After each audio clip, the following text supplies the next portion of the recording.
Hi hello నమస్తే welcome to our YouTube channel SSV stories. ఈరోజు మనం చెప్పుకోబోతున్న కథ పల్లెటూరి అమ్మాయి పట్నం అబ్బాయి పార్ట్ 26. ఓకే, ఇక ఏమాత్రం ఆలస్యం చేయకుండా కథలోకి వెళ్ళిపోదాం. వీళ్ళ ఆలోచనల గురించి ఏమాత్రం ఐడియా లేని విహాన్ మాత్రం హైదరాబాద్లో ది బెస్ట్ పబ్ ఏదో సెర్చ్ చేసి మరీ తన కార్లో పబ్కి బయలుదేరాడు. దారిలో వెళ్తూ అబ్బా, ఇండియాకి వచ్చాక ఫస్ట్ టైం నా కోసం అంటూ పర్సనల్ టైంని తీసుకుంటున్నాను. ఇక్కడ పబ్స్ ఎలా ఉంటాయో, పబ్లో ఎవరైనా ఫ్రెండ్స్ అవుతారేమో చూడాలి. అసలే ఇండియాకి వచ్చాక కలరింగ్ తగ్గిపోయింది, నేత్రానందం కూడా లేదు. లండన్లో అయితే ఎటు చూసినా కిర్రాక్ ఫిగర్స్ ఉంటారు. మనకి నచ్చినట్టు మనం మెచ్చేటట్టు డ్రెస్సింగ్ చేసుకుని ఫుల్ పోష్గా చాలా క్లోజ్గా మూవ్ అవుతూ మనల్ని ఎంటర్టైన్ చేస్తారు. ఇక్కడ అలాంటి వాళ్ళు ఉంటారా? ఏమో చూద్దాం, ఒకసారి వెళ్ళి చూస్తే కదా మనకి కూడా ఒక ఐడియా వచ్చేది. తినబోతూ రుచి ఎందుకు అన్నట్టు ఇంకా సేపట్లో చూడబోతూ దాని గురించి ఇమాజినేషన్స్ ఎందుకులే అనుకుంటూ ఫాస్ట్గా డ్రైవ్ చేసి తను వెళ్ళాలి అనుకున్న పబ్ దగ్గరికి చేరుకుంటాడు. కార్ని పార్కింగ్లో పార్క్ చేసి పబ్ ఎంట్రన్స్లోకి వెళ్తాడు. అక్కడ ఎంట్రీ ఫీ పే చేసి స్టాంప్ వేయించుకుని స్టైల్గా క్యాజువల్స్లో కళ్ళకి గగుల్స్ పెట్టుకుని మ్యాన్లీ లుక్తో ఎంట్రీ ఇస్తాడు. లోపల చాలామంది అప్పటికే వచ్చేసి మ్యూజిక్ని ఎంజాయ్ చేసేవాళ్ళు మ్యూజిక్ ఎంజాయ్ చేస్తుంటే ఫ్లోర్ మీద మ్యూజిక్కి తగ్గట్టు డ్యాన్స్ వేస్తూ మరికొందరు, ఇంకొందరు మాత్రం కౌంటర్ దగ్గరే కూర్చుని వైన్స్, కాక్టైల్స్, బీర్లు లాంటివి తాగుతూ అక్కడ జనాల్ని చూస్తూ పబ్ వాతావరణాన్ని ఎంజాయ్ చేస్తూ కూర్చుని ఉన్నారు. లోపలికి వెళ్ళిన విహాన్ ఒకసారి తన కళ్ళతోనే పబ్ మొత్తాన్ని స్కాన్ చేసేస్తాడు. కూల్ లైటింగ్తో, అట్రాక్టివ్ ఇంటీరియర్తో, ఆహ్లాదకరమైన మ్యూజిక్తో ఒక ప్లేస్లో హాట్ డ్రింక్స్, మరో ప్లేస్లో cool drinks, snacks, food, juices related, దానికి పక్కగా మ్యూజిక్ సిస్టమ్, దాని పక్కనే డ్యాన్స్ ఫ్లోర్, అన్నీ నీట్గా ఎక్కడివి అక్కడ అమర్చి క్లాస్ అండ్ మాస్ లుక్తో ఉండడంతో నాట్ బ్యాడ్, హైదరాబాద్లో కూడా పబ్స్ని బాగానే మెయింటైన్ చేస్తున్నారుగా అంటూ అతను కూడా ఒక టేబుల్ దగ్గరికి వెళ్ళి కూర్చుని 2 బాటిల్స్ బీర్ ఆర్డర్ చేస్తాడు. బీర్ అయితే కంట్రోల్లోనే ఉండొచ్చు, సెల్ఫ్ డ్రైవింగ్ కాబట్టి సేఫ్గా ఇంటికి రీచ్ అవ్వచ్చు అన్న ఉద్దేశంతో బీర్ ప్రిఫర్ చేశాడు. తన ఆర్డర్ రాగానే బీర్ తాగుతూ మ్యూజిక్ని ఎంజాయ్ చేస్తూ అక్కడ మోడ్రన్గా ఫుల్ హాట్గా ఉన్న అమ్మాయిల వైపు చూస్తూ నైస్, ఈ పబ్లో కలరింగ్ కూడా బాగానే ఉంది, ఫ్రీగా ఉన్న టైంలో ఇక్కడికే రావచ్చు అనుకుంటాడు మనసులో. అలా అనుకుంటూ అమ్మాయిల అందాల్ని కళ్ళతోనే ఆస్వాదిస్తూ తన 2 బాటిల్స్ బీర్ని ఫినిష్ చేస్తాడు విహాన్. తన డ్రింక్ కంప్లీట్ అవగానే ఒక పోష్ లుక్తో ఉన్న అమ్మాయి షార్ట్ డ్రెస్లో హెవీ మేకప్తో డ్రింక్ చేసినట్టుంది. కొంచెం అడుగు తడబడుతుండగా నడుచుకుంటూ విహాన్ టేబుల్ దగ్గరికి వచ్చి అతని పక్కన చైర్లో కూర్చుని hi handsome, this is Mona అంటూ షేక్ హ్యాండ్ కోసం చేయి ఇస్తుంది. ఆ అమ్మాయిని ఒకసారి ఎగాదిగా చూసిన విహాన్ ఏమనుకున్నాడో ఏమో గాని దిస్ ఈజ్ విహాన్ వర్ధన్ అంటూ షేక్ హ్యాండ్ చేస్తాడు.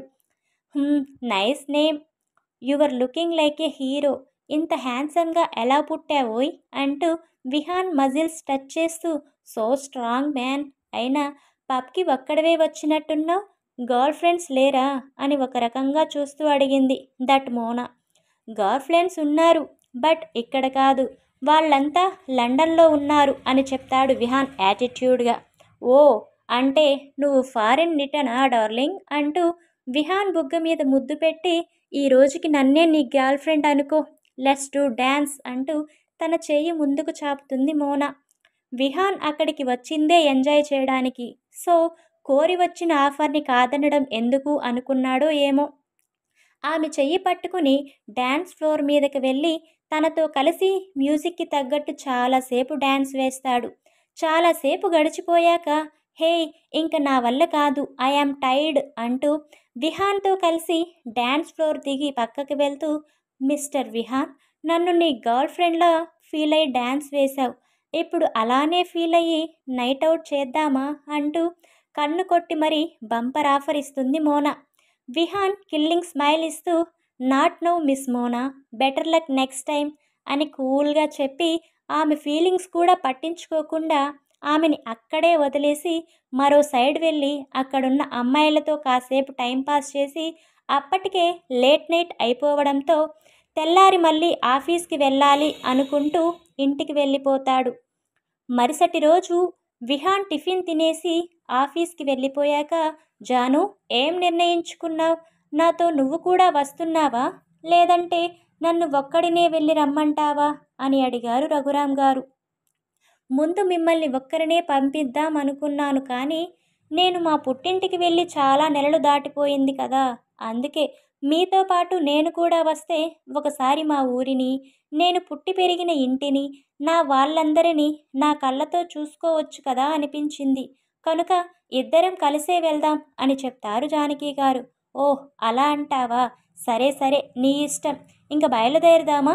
ఇక్కడి నుండి మీ ఊరికి వెళ్ళి రావాలి అంటే చాలా టైం పడుతుంది. రాత్రి విహాన్ ఇంటికి వచ్చేసరికి మనం ఇద్దరం ఇంట్లో లేకుంటే ఏం బాగుంటుంది, అందుకే త్వరగా బయలుదేరు అంటారు రఘురామ్ గారు. నాదేమీ లేదు, ఉండండి, ఇలా వెళ్ళి అలా చీర మార్చుకుని వచ్చేస్తాను అంటూ త్వరగా తమ రూమ్లోకి వెళ్ళి చీర మార్చుకుని ఉన్న నగల్లో కొన్ని తీసేసి మరీ రిచ్గా కాకుండా మరీ పూర్ లుక్లో లేకుండా మీడియంగా రెడీ అయి బయటికి వచ్చి, నేను రెడీ, ఇంక బయలుదేరదామా అని అడుగుతుంది.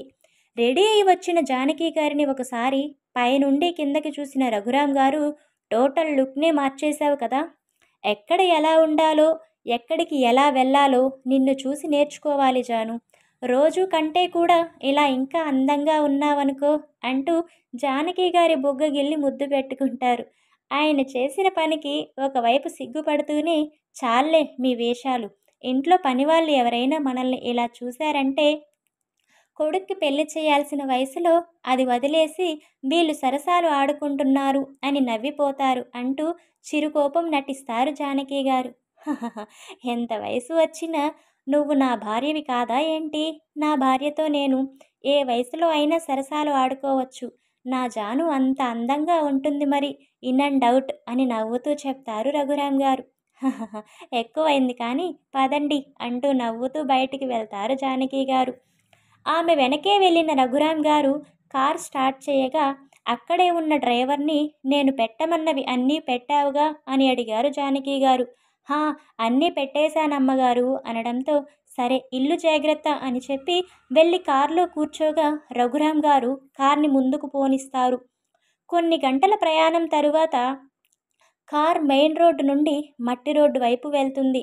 అప్పటి వరకు ఉన్న ట్రాఫిక్ శబ్దాలు, వాహనాల గోల లేకుండా చుట్టూ పచ్చని పంట పొలాలు, పక్షుల శబ్దాలు, పశువుల అరుపులు పల్లెటూరి వాతావరణానికి మరింత అందాన్ని చేకూరుస్తున్నట్టుగా ఉండడంతో, అబ్బా ఎంతైనా ఊర్లలో ఉండే ప్రశాంతత, హాయి సిటీల్లో ఉండనే ఉండదండి. చూడండి ఇక్కడ ఎంత చక్కగా చల్లగాలి వస్తుందో, ఈ గాలి ముందు ఎన్ని ఏసీలు వేసుకున్నా వేస్టే, ఎంత హాయిగా ఉందో అంటూ తమ పుట్టిన ఊర్లో అడుగు పెట్టబోతున్నాను అన్న ఆనందంలో గుండెల నిండుగా పైరుగాలిని పీల్చుకుంటూ సంతోషపడుతూ ఉంటారు జానకి గారు. తన భార్య మొహంలో కనిపిస్తున్న సంతోషాన్ని చూసి రఘురామ్ గారు కూడా హ్యాపీగా ఫీల్ అవుతూ, నువ్వు చెప్పింది నిజమే జాను, పల్లెల్లో ఉన్న ప్రశాంతత సిటీస్లో ఉండదు. కానీ మన ఫ్యూచర్ బాగుండాలి, మనకంటూ ఒక స్టేటస్ ఉండాలి అంటే ఖచ్చితంగా సిటీస్లో మాత్రమే కుదురుతుంది. ఏం చేయలేం, ఒకటి కావాలి అంటే మరొకటి వదులుకోక తప్పదు. పల్లెటూరిలో ఉండిపోతే డబ్బు, పలుకుబడి, ఆస్తి, అంతస్తులు సంపాదించుకోలేము. అందుకే ప్రశాంతత లేకున్నా జనాలు అందరూ సిటీల్లోకి పరుగులు పెట్టేది అంటూ ఏదో గుర్తొచ్చినట్టుగా, అవును జాను, ఇంతకీ మీ తమ్ముడు వాళ్ళు ఈ టైంలో ఇంట్లో ఉంటారంటావా, లేదంటే పొలానికి వెళ్ళుంటారా అని సందేహంగా అడిగారు రఘురామ్ గారు. రఘురామ్ గారు అడిగినట్టుగా జానకి గారి పుట్టింటి వాళ్ళు ఇప్పుడు వీళ్ళు వెళ్ళేసరికి ఇంట్లో ఉంటారా, లేదంటే పొలానికి వెళ్ళుంటారా? నెక్స్ట్ పార్ట్లో తెలుసుకుందాం. మీకు కనుక మన స్టోరీస్ నచ్చుతున్నట్టయితే please like, share, comment and subscribe.